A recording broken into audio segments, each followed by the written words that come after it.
Now, this is a slightly complicated question.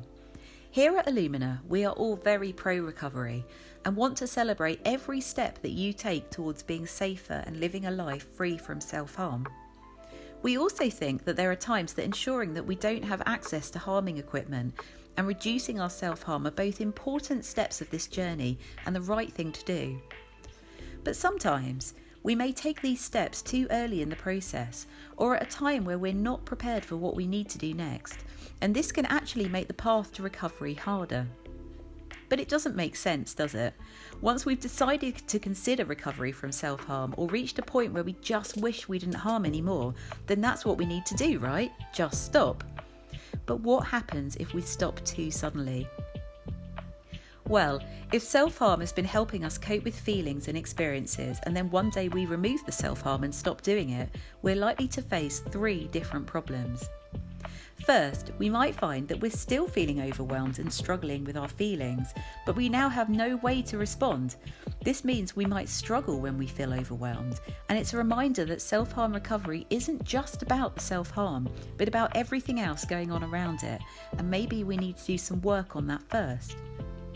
Next, when we're feeling overwhelmed or struggling, it's completely normal to need to do things to help us cope and try and comfort ourselves. But if self-harm was the thing that we did and we've decided to no longer do it, we may be left feeling unsure of what to do and carrying a lot of big feelings around with us with no way to express them. This can leave us feeling on edge, constantly very close to being overwhelmed and unable to cope, and this is definitely not a good place to be long term. Alternatively, it can lead us to making more risky decisions or engaging in self-harm in more dangerous ways.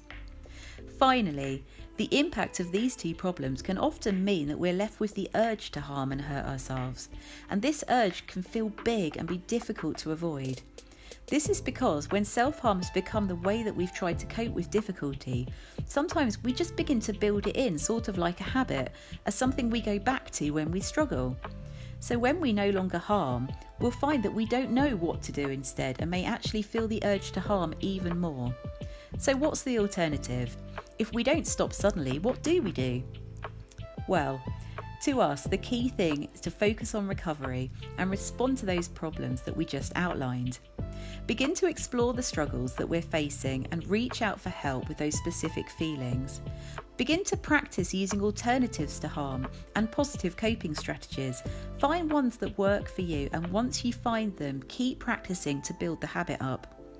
Put things in place for you when you feel the urge to harm, so that you have a plan of things to help you get away from that. And finally, if you do struggle, remember that your goal right now is to reduce your harm and put new things in place. You don't need to feel guilt or shame, but instead you can feel hopeful that you're taking steps towards recovery, and one day there will be a day where you will stop harming.